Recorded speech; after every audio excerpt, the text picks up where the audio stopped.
There's a lot of buzz today around protein. Are you getting too much? Are you getting enough? What protein sources should I have? What's good? What's not?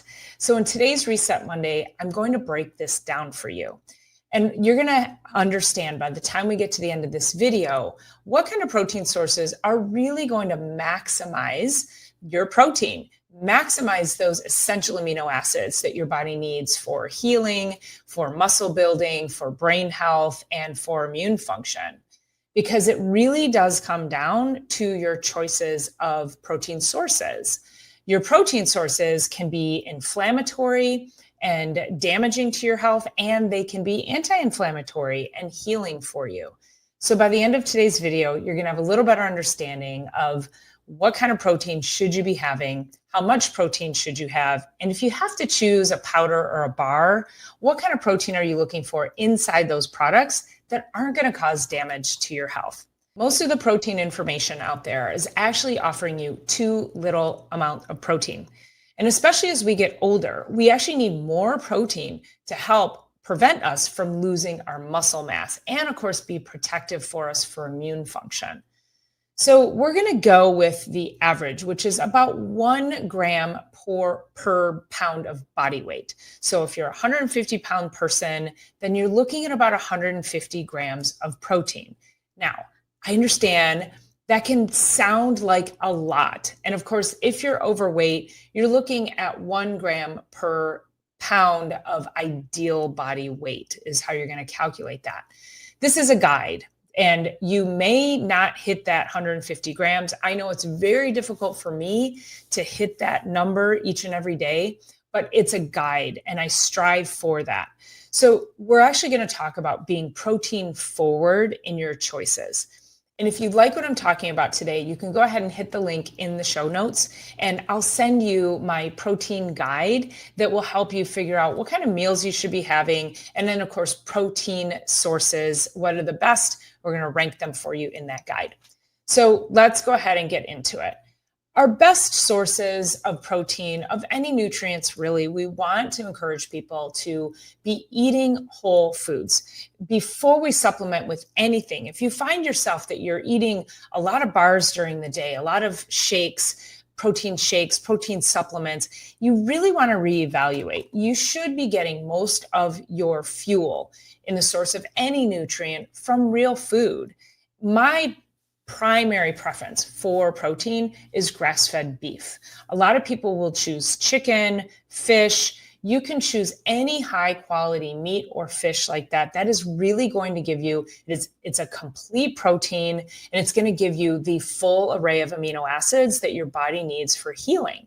The other thing these protein sources have is they have healthy fats in them if you're choosing the right ones. For instance, grass-fed beef is going to be healthier than conventionally grown beef. Grass-fed beef is higher in omega-3s, which is anti-inflammatory. Conventionally grown beef is higher in omega-6s, which are inflammatory. So you do want to start looking at your sources of the meat that you're choosing. Other sources that we can look at are pasture-raised eggs. Now, why do I say pasture-raised versus cage-free? Pasture-raised, unless you know of a local farmer who's raising chickens that you can get eggs from, and you know how those eggs are raised, most people are going to the store to buy their eggs. So I encourage you to look for pasture-raised organic. Yes, they're going to be a little more expensive. What we're getting out of that is you're getting chickens that have, I think the regulation is 120 square feet of space per chicken. Now, they're probably going to be bunched up, hanging out together, but they do have plenty of space to roam should they desire to roam. And that's going to be more ideal than a cage-free egg because that's less sunlight and it's less space for them to run around. But pasture-raised eggs are awesome because you're going to get higher levels of omega-3 inside that yolk. You're going to get chickens that have been less stressed. And again, we're looking at healthier sources of protein. The other thing that we can look at is legumes. So lentils, chickpeas, and black beans. Now, these plant-based sources, they're super high in fiber and antioxidants, and some plant-based sources are a complete protein, but they're not in the full ratios that the meat-based proteins are. So you're gonna need to learn how to combine some of these sources. Nuts and seeds are also an excellent source of protein. I really prefer nuts and seeds more as a snack, and it can be a nice high protein snack with some good healthy fats that can help satisfy your hunger so that you're not reaching for a Snickers bar. Now, what do we want to avoid when it comes to protein? We're going to want to avoid protein isolates, and some protein isolates are not as bad as others, and you're going to be looking for protein concentrates. Now we're talking about your supplements. We're talking about your protein bars and your protein powders. The other thing that is really inflammatory are these highly processed plant-based meat alternatives. And they are just ridiculously processed with a multitude of chemicals, and they're just not healthy for you. They have all of these inflammatory oils in them, additives that, again, cause disruption in your gut and, again, just drive inflammation. So we really want to avoid anything that's your plant-based meat alternatives, and also things that, like if you take tofu and you turn it into a hot dog, that's still a processed food. So really just being smart about your choices, simplifying it, and keeping your sources to their most natural form. When it comes to protein powders, we also need to talk about isolates versus concentrates. And you'll often see, if you know what you're looking for, which you are now because you're watching this video, is you'll see soy protein isolate or whey protein concentrate. Isolates have been just that. They've been taken, they've been isolated down, and they've really been stripped of a lot of their nutrients in order to isolate the protein. So they tend to be a little higher in protein than a concentrate. A concentrate has been concentrated down.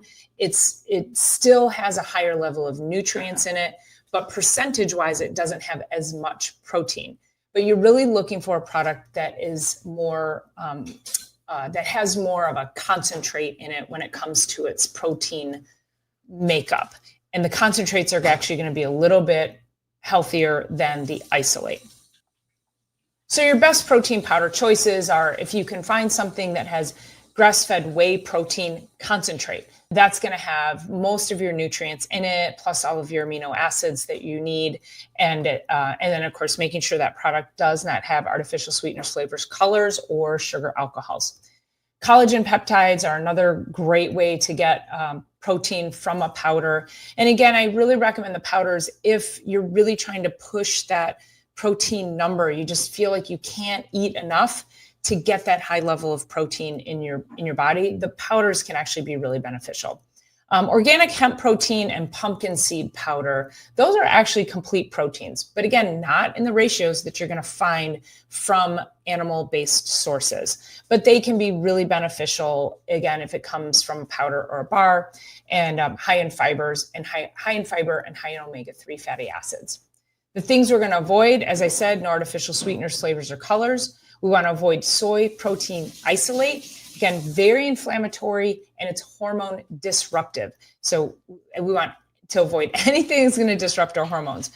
A lot of these products will have emulsifiers and fillers in them. So they'll have gums, carrageenan, artificial thickeners. We just want to avoid all of that. And then, of course, a lot of cheap products do not test for heavy metals. So you want to make sure you're choosing a product that is tested for heavy metals. Now, how much protein do you need? We touched on this earlier. So just to make sure that you're keeping it simple, if you go 1 gram per pound of body weight, and then you adapt from there.